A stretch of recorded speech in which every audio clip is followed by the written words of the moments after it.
When we think about a president's legacy, we usually try to boil it down to one or two big things. But what if one person left behind two legacies that were, well, polar opposites? That is the incredible paradox of President Dwight D. Eisenhower. He was the five-star general who won World War II. And then, as president, he managed to become both America's greatest builder and its most profound prophet of doom. So that's really the big question we're digging into here. Was he the builder, the guy who paved a continent with a massive government project? Or was he the prophet, the man who gave us the most famous warning ever about the dangers of government power? How could one person possibly be both? And this is where you can really see that tension play out. On one side, you have the Interstate Highway System, a massive physical monument to the power of government to build and connect. And on the other, you have this idea of the military-industrial complex, a warning about the danger of that very same power growing too big and unaccountable. So let's start with the concrete, literally. Eisenhower's first major legacy is one that, well, you probably used today. He was, without a doubt, the man who paved America. You have to understand, for Eisenhower, this wasn't just some abstract policy idea. This was deeply personal. It all started way back in 1919, when as a young Army officer, he had to suffer through a miserable 62-day convoy across the country on absolutely terrible roads.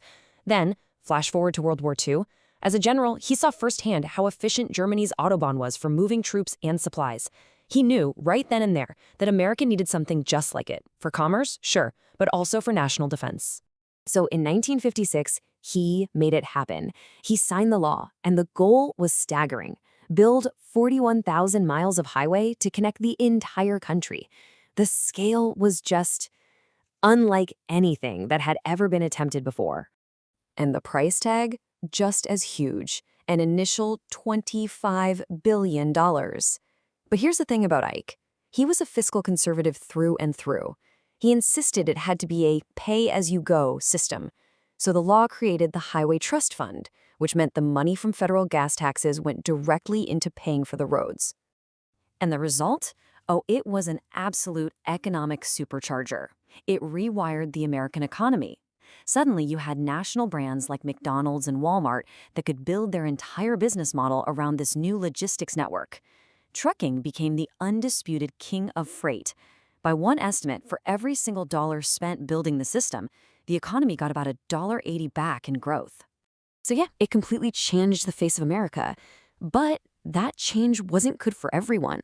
In fact, this incredible progress came with a really steep and, frankly, often intentionally hidden social cost. And this slogan from back then, man, it just says it all. While a lot of people were celebrating these new marvels of engineering, for many, many communities, these highways were nothing short of instruments of destruction. The numbers are just staggering. The construction displaced over 1 million people.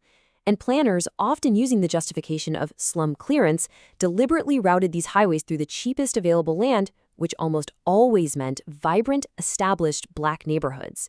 They didn't just go through neighborhoods, they leveled entire communities, like Clybourne Avenue in New Orleans, and they literally created concrete barriers that reinforced racial segregation for decades to come.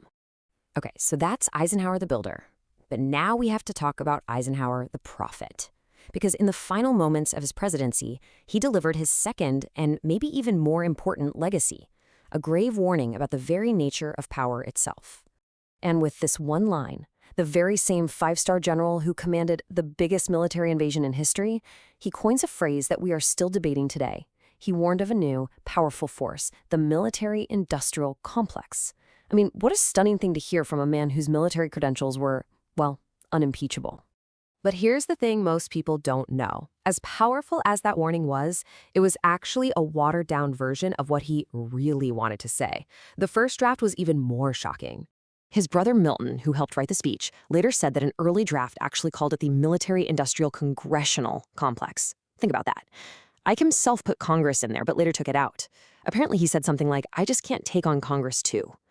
Other versions warned of a permanent war-based industry, the influence of merchants of death, and the exact revolving door problem we talk about today with retired officers going to work for defense companies. His fears ran even deeper than what he said out loud. So how do we solve this puzzle? The guy who builds the biggest government project ever, and the guy who warns about government power, the secret is to realize they aren't contradictions at all. They're actually two sides of the very same coin. and they come from Eisenhower's unique way of looking at national security. Okay, think about it like this. The highways, that was all about physical security, a way to move troops and supplies, and in a terrifying new nuclear age, a way to evacuate cities. The warning, that was about civic security. That was about protecting American democracy from what he called the unwarranted influence of the massive defense machine he'd helped build. And this wasn't some idea he came up with at the end of his term. No, he'd been worried about this stuff for years. Listen to what he said way back in 1953. He basically called excessive military spending a moral failure, a theft from the American people. And he wasn't just talk, he really walked the walk. In the middle of the Cold War, with everyone panicking about a missile gap, Eisenhower consistently fought to control the defense budget. And the proof is right here in the numbers. He took defense spending from over 14% of the entire economy and slashed it down to just over 9% by the time he left office. That's a huge shift. So why are we talking about all this today? Well, it's because we are still living inside this world that Eisenhower both built and warned us about. We're grappling with the very same tensions he identified over 60 years ago. It's fascinating, decades later, you have another famous war hero, Senator John McCain, basically saying that Eisenhower's original unspoken fear had finally come true. He said we should now call it the military-industrial congressional complex.